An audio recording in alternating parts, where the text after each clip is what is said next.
When did the US president become Mr. X instead of President X?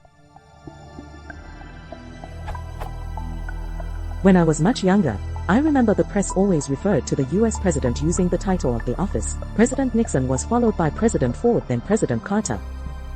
Now that seems to have fallen out of favor, and the common reference is Mr. Obama. My question is, when and why did that change happen?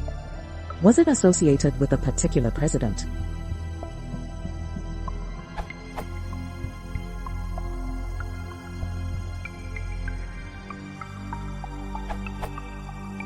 Many media outlets in the USA refer to the president as President X on first reference and thereafter as Mr. X. National Public Radio has this policy. Although many listeners find this second reference offensive, it is not a new policy. NPR has used Mr. since the mid-1970s when President Gerald Ford was in office.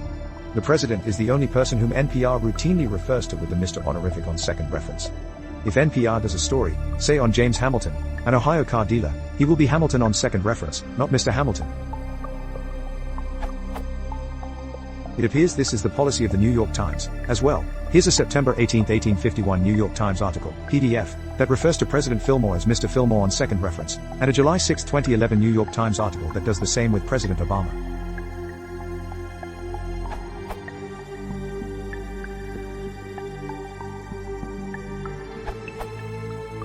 The Corpus of Historical American English gives 62 hits for Mr. Roosevelt between 1901 and 1910. A couple of those might be before he became president, and a few may concern other Roosevelts. But I am confident that the majority relate to President Roosevelt. There are 488 citations of President Roosevelt in the same period.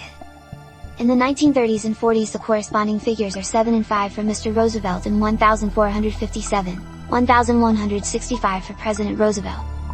This suggests to me that the trend you observe is actually returning to an older custom.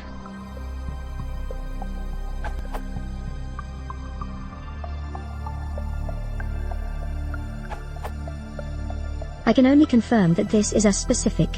In France, nobody would ever say Mr. Obama, nor Monsieur Obama. Apparently, the UK calls him the same way as in France.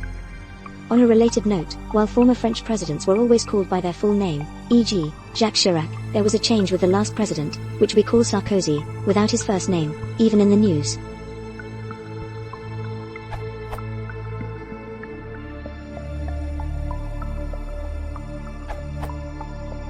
Practice has varied greatly. Often, it's President X for the first mention, and Mr. X thereafter. Style guides sometimes disagree with each other. It was often General Washington even when he was president, and afterwards, also true of Grant and Eisenhower. It was Washington who requested Mr. President as the formal way of addressing him, specifically rejecting Your Excellency as contrary to the spirit of the Constitution. The practice continues. The document itself is silent on forms of address.